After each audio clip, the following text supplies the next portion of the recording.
22nd pick in the 2025 NFL Draft, the Los Angeles Chargers select. What's up, Disney Nation? How y'all doing? So I don't know how y'all spent your draft. I got an invitation. Now, this isn't through social media. This is another opportunity that came through other means. But long story short, I got an invitation to attend a draft party event at the Bolt. I actually just pulled up. And yeah, I'm here flying solo. But just seeing what this is about, I get to check out the 1960 Club. If you don't know, it's a members-only exclusive club here at the Bolt. Gonna be one of the first people to get to check it out of like the general public. So that's gonna be exciting. And yeah, man, we're just gonna check out and chill and watch the draft here. Let's see who the Bolts pick up here today, because you know it's gonna be exciting stuff.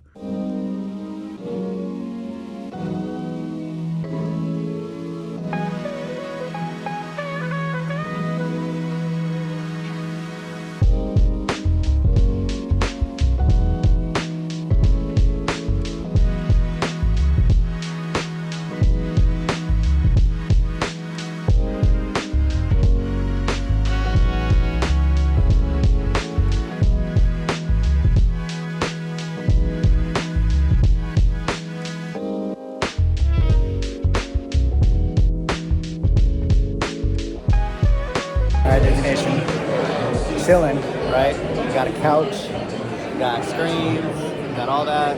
This 1960 Club is nice, man, but we're posted up, chilling at the Bolt. You know what I mean? The draft is minutes away from starting right now.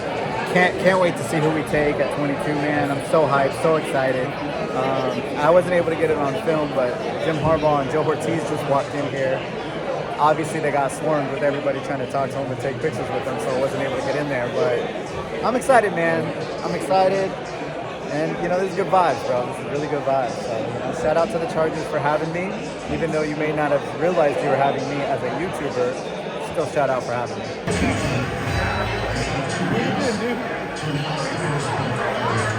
With the first pick in the 2025 NFL Draft, the Tennessee Titans select Kevin Warren, quarterback of Miami.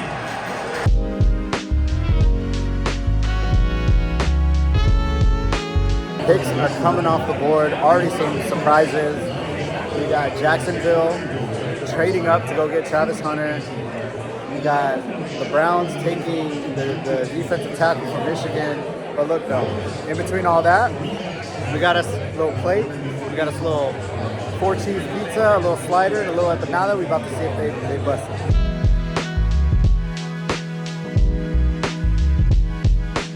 So we're here for this year's 2025 draft. Obviously, got to give a shout out to my man Joe Alt, 2024 first round draft pick. Excited to have you still here, and you looking forward to the next season? Can't wait, can't wait to get back out there and improve on last season. Heck yeah, man, love it. Looking forward to see what you do, man. Appreciate you. Hold up, baby. Hold up. Draft day is, you know, it's not hyperbole, I think, to say it is like Christmas for every NFL team. It is so exciting. Joe, take us back a year ago to this day. What were you doing? Yeah, I knew draft day was coming, and I'm a guy who's gonna get stressed a little bit. So I was like, all right, I gotta have a pretty chill day. So I set it up where I was busy directly through the entire day. I lifted in the morning, went and saw my family, tried to have it be a normal day, and then draft night came, and obviously that was a pretty special moment for me, and a moment I'll always remember. You were telling me you didn't really think this was going to be a possibility, though. No, I met with the Chargers at the Combine and didn't really speak with them after that, so I had no idea that I was coming here, so it was a true surprise. And man, was it an exciting moment to know I was going to be here, this is my home, so I couldn't be more grateful to be here. So this is one of my favorite stories. I remember talking to you last year. Your mom was really into mock drafts, but didn't quite comprehend what a mock draft was. Care to share? Yeah, so I trained for the Combine back at my home with my parents. So I was living in their basement for that time being, and I come back from training, I come home, my mom would be sitting in the kitchen, I go to the couch, and she'd be like, guess where you're going? I go, hey Mom, that's not the draft yet, that's just a random person posting that. Just Daniel Jeremiah. Yeah, they went, okay, yeah. Some might have a little more expectations and know what they're doing. He did pick you a couple times. Yeah, but some of those people you read on Twitter, they don't exactly know what's going on, so it's always fun to have this conversation with them. So you get picked, you get the phone call, you usually hop on with the local beat writers, you kind of start what's called like a car wash process, if you will. Then talk to us about what the next 24, 48 hours is like, because do you even know where you are and where you're waking up those next 2 days? No, I mean, I remember the end of the night, they're like, yeah, you got a flight at 5 a.m. out of Minneapolis to LAX. So I was like, it's currently 12:30 a.m., but okay. So yeah, you instantly hop on a plane, you fly out, and you start the next part of your life, and that would be, coming. Last year it was Orange County, going down to the facility, meeting the coaches, meeting some of the players, and really just getting your first taste of everything, and then you're sent back home at the end of the day and say, hey, figure it out, get yourself ready. You're coming out in 2 weeks for rookie minicamp, so get ready.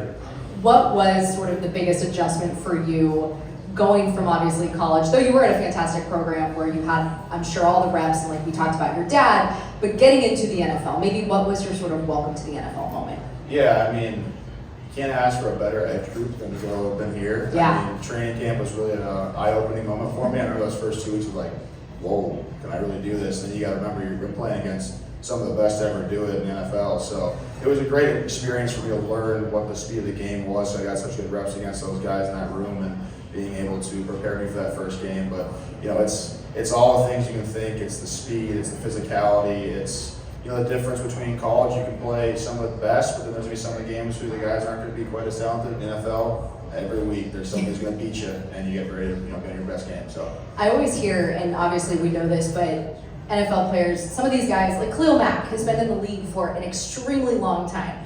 And then here you guys come in, pretty fresh, pretty new. But is there a player maybe that you went against last year who you might have watched, obviously on TV, that when you went up against him, you're like, oh yeah, here we go? Yeah, I mean, there's definitely guys out there. For me, the first one was Khalil. I watched him growing up and watched what he do to offensive tackles, and I was like, boy, am I glad he's on my team. I don't have to face him, twice a year, or once a year, whatever it is. But yeah, there's tons of those guys, and it's it's one of those things where you're sitting there watching film on the week of that guy you're playing. You're like, whoa, I got to play that guy this week, and then you're like, I used to watch him, and you're like, oh, I actually have to play this guy this week, and it's a different mindset, different feeling about it. So you kind of got to lock in. When you look back at your rookie season, what are you most proud of? What am I most proud of?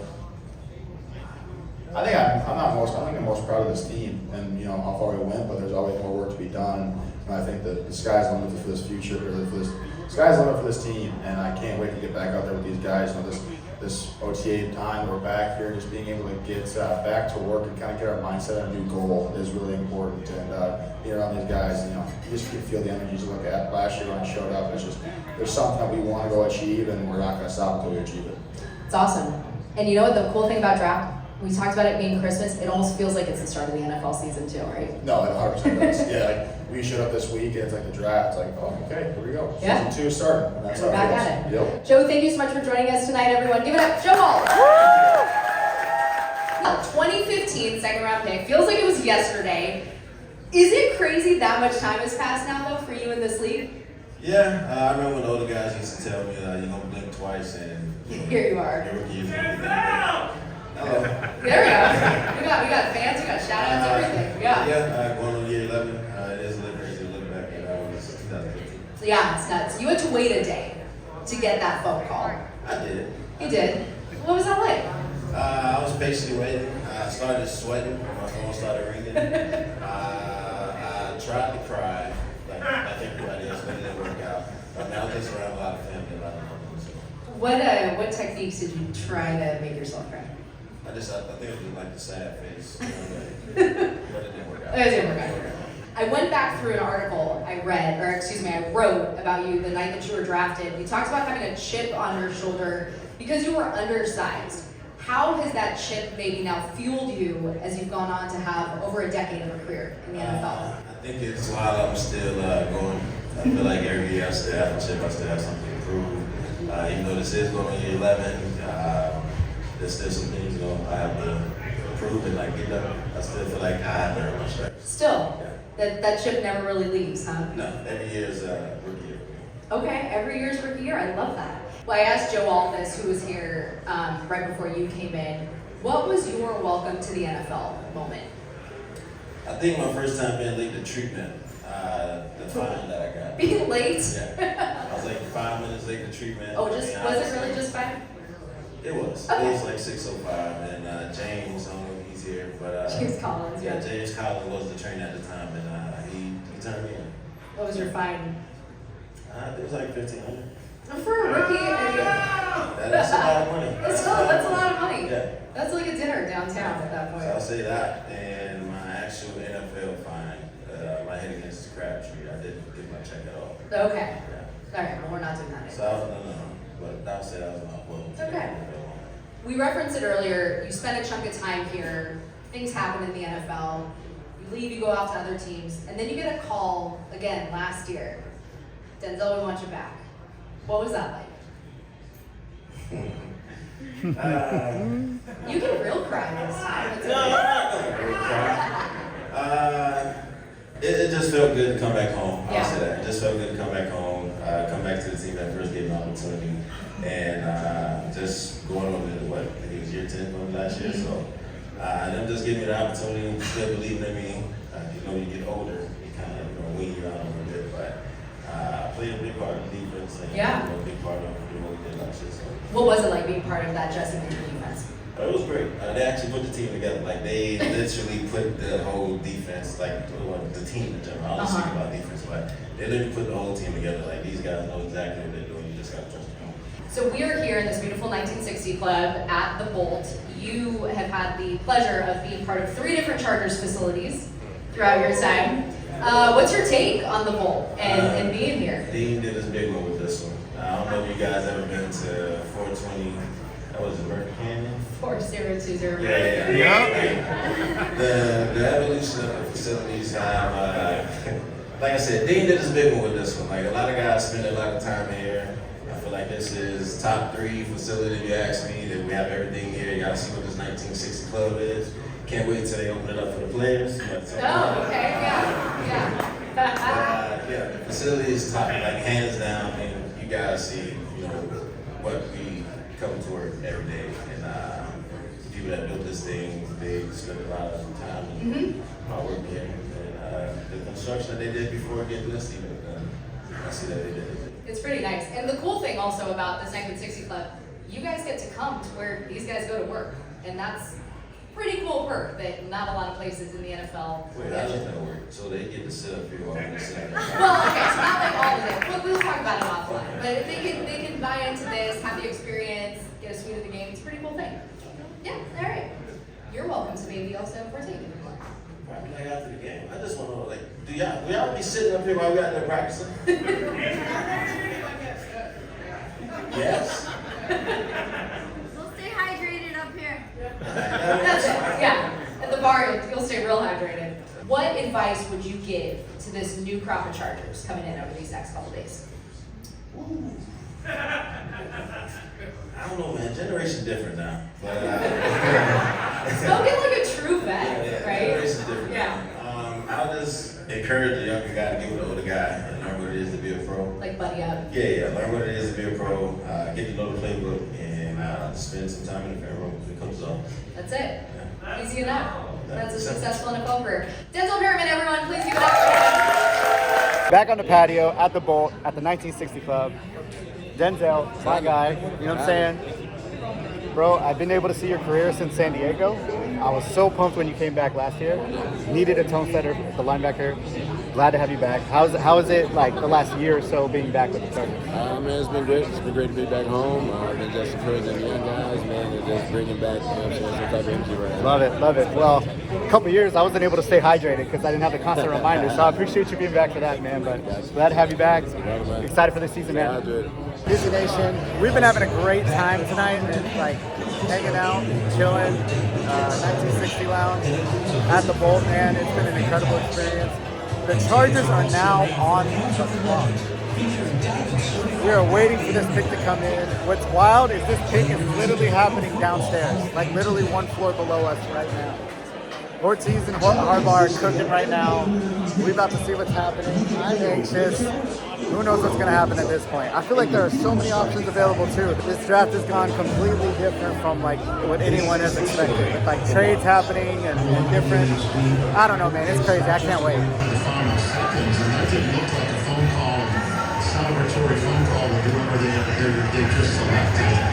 So, the Chargers Cardinals are still on the clock for some reason. Green Bay had a late start, and that's why the Cardinals just reacted to that. With the 22nd pick in the 2025 NFL Draft, the Los Angeles Chargers select Omarion Hampton, running back.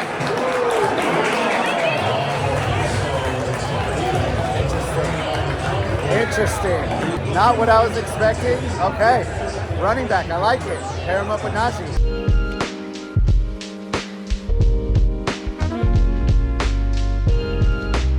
All right. Just got home from the Bolt, man. What a fun draft experience. Super awesome to be able to be there at HQ, at the Bolt, while the draft is going on, while the picks are happening. That was super dope. Shout out Joe Altman. Shout out Denzel Perriman. Appreciate y'all taking the time to, be on the video, be on the vlog for a little bit real quick. So yeah, main reason I forgot to outro. Luke, my dog's trying to play and it's like 10 o'clock at night. We're not playing right now, buddy. Do your business and let's go. The main reason, I was actually hanging out with Marianne Doe, so I'm sure Bolt fan, y'all know who that is. Hanging out with her husband, her friends, stuff like that. They left. I left a little bit later. I'm walking down the stairs and they're kind of congregated in front of the press conference room, which is right in the front lobby of the Bolt. And I'm like, oh, you guys haven't left yet? They're like, oh yeah, the press conference is going to start in a second. Well, like a couple minutes later, Coach Harbaugh, Joe Ortiz walk out, do their little press conference. So we're kind of just hanging around and see what happens. And yeah, but both of them took the time to come out, say what's up to those of us that hung around, stuck around to the very, very, very end. Got this selfie with Jim Harbaugh, which was pretty dope. So Coach, appreciate you taking the time to, take a photo with a, Charger fan, YouTuber. That was pretty dope. And yeah, man, nothing else left to say really, but I like who we got. Let me know in the comments below if you like who we got. Not just first round, but the rest of the picks that haven't happened yet prior to me filming this video. And yeah, we'll go from there. I'm excited, man. Football's ramping back up, man. We got start of OTAs. We got the draft pretty soon. Before you know it, training camp, and that Hall of Fame game will be upon us. I got to go get my dog because he thinks, like I said, he thinks it's playtime, and it's like about 10 o'clock at night. So till next time, Bolt fam, Dizzy Nation, peace, love, and positivity. I'm going to see you guys in the next one. A goose.